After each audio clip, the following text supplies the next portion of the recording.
DMTV Info, votre chaîne d'information en temps réel. La politique, la santé, le sport, les faits de société, la musique, les rumeurs et bien plus encore. Vous découvrirez cela dans notre chaîne DMTV Info.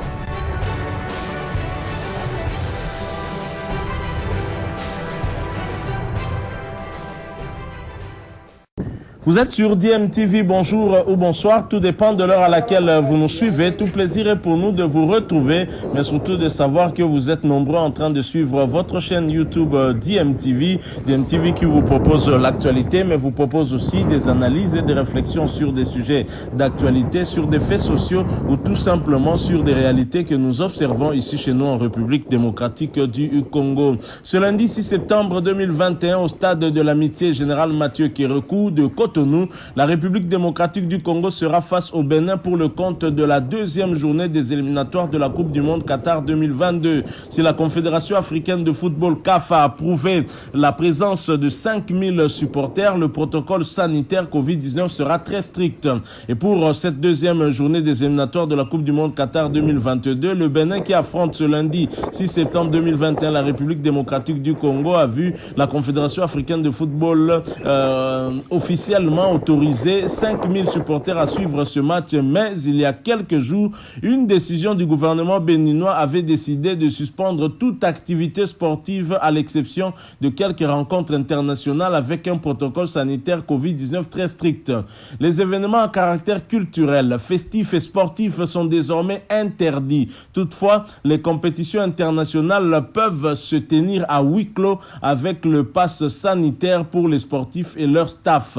Peut-on lire dans le communiqué du Conseil des ministres du 1er septembre dernier. Ainsi, selon cette décision, le match Bénin-RD Congo de ce lundi 6 septembre 2021 se tiendra à huis clos. Les derniers chiffres sur l'évolution de cette pandémie à Covid-19 au Bénin obligent les supporters béninois à suivre ce match à la télévision. Les Béninois donc des Béninois qui du reste ont bien entamé cette compétition en allant arracher une belle victoire du côté du Madagascar. C'était pour le compte de la première journée. Alors les Béninois, bien entendu, comptent faire un sans faute avec deux victoires en 2 matchs. Prendre les 3 points à Madagascar, c'est une belle performance, mais il nous faut encore d'autres points. Face à la RDC, nous aborderons la partie avec détermination et l'objectif des 3 points. Nous nous attendons à une opposition difficile, avait déclaré notamment Michel Dussuyer, le sélectionneur des écureuils, lors de la conférence de presse d'avant un match.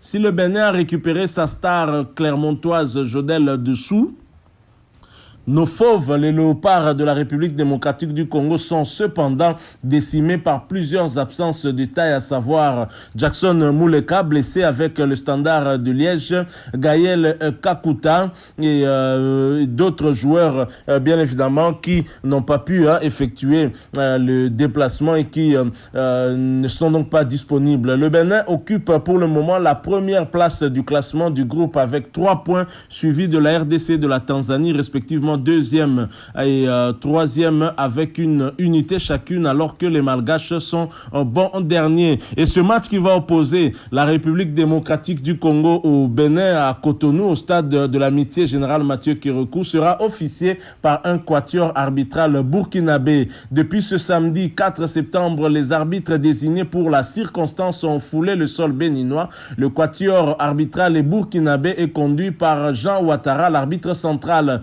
Il sera assisté par ses compatriotes Tiama Seydou, premier assistant, Sanou Habib, deuxième assistant, et Diero Amidou, troisième assistant. Le Cap-Verdien Carvalho Semedo est lui désigné comme commissaire au match, alors que le Mauritanien Lem Gaifri Bouchab assurera le rôle d'ascenseur des arbitres. Le match Bénin-RDC va se jouer ce lundi 6 septembre 2021 sur le coup de 14h heure du Bénin au stade général Mathieu Kérékou de Cotonou. Donc voilà tout pour ce match. Alors bien évidemment une petite réflexion par rapport à ces 5000 spectateurs béninois autorisés à entrer dans le stade, alors qu'initialement on nous a ouï dire que la CAF avait interdit en tout cas que le match se joue avec des spectateurs et que le match devait se jouer à huis clos. Mais on a suivi lors du match Madagascar-Bénin, les Malgaches déjà publié un communiqué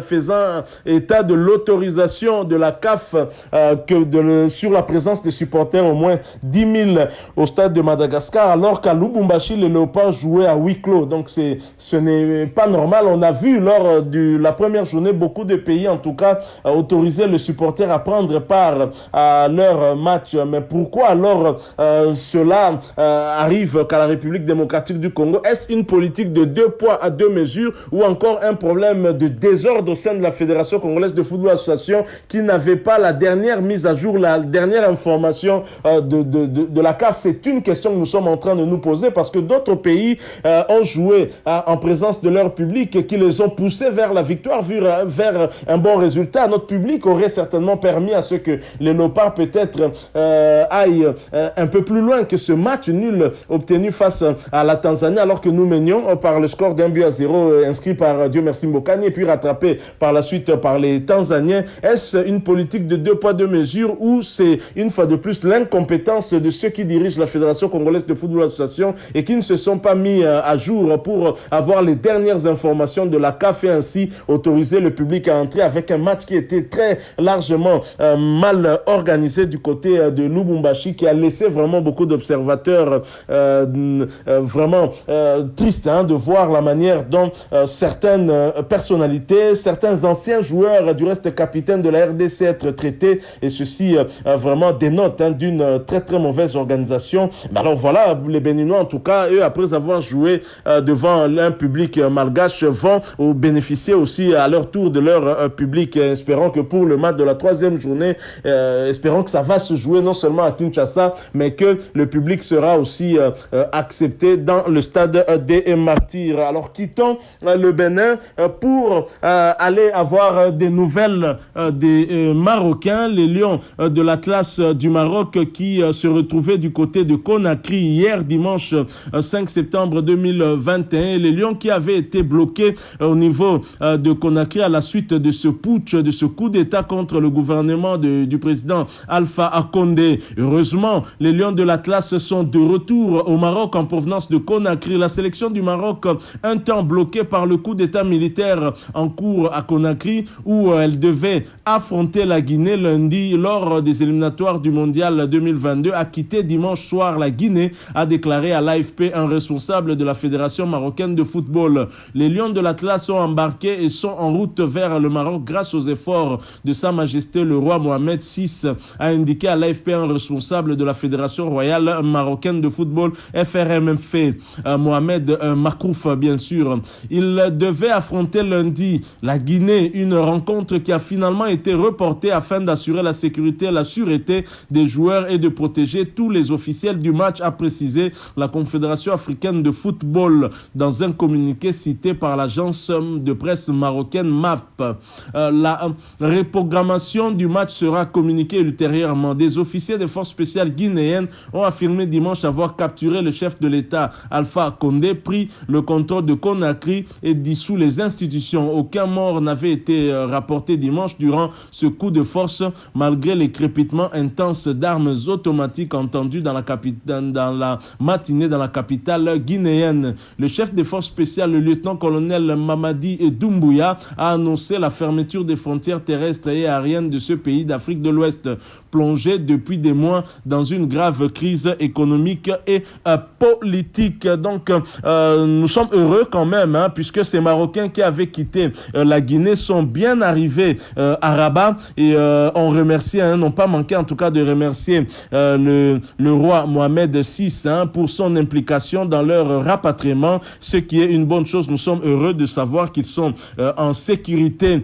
Voilà la dernière information, en tout cas, nous avons voulu partager avec vous après celle que nous vous avons donnée sur cette rencontre qui va opposer notre pays, la RDC, aux écureuils du Bénin, leader du groupe J, devant la RDC, la Tanzanie et le Madagascar qui a 0 point, qui occupe la dernière place. Si vous avez aimé ce sujet, laissez-nous un maximum de j'aime. Et si vous avez un point de vue, une opinion à partager avec nous, n'hésitez pas de nous la laisser à travers un commentaire. Vous êtes nouveau ou ancien sur cette chaîne chaîne mais que vous ne vous êtes pas encore abonné, eh bien, n'hésitez pas, abonnez-vous et n'oubliez pas d'activer la petite cloche de notification en cliquant tout simplement sur celle que vous verrez apparaître dès que vous serez abonné parce qu'elle vous permettra de ne plus rien manquer des prochaines vidéos que nous allons vous proposer. Encore une fois, merci à vous. Nous espérons vous retrouver très bientôt si Dieu nous prête vie pour un autre sujet d'actualité concernant peut-être les léopards de la République démocratique du Congo. Et sinon, en tout cas, nous vous souhaitons une excellente journée et surtout bonne chance à notre équipe nationale, les léopards de la RDC. Au revoir.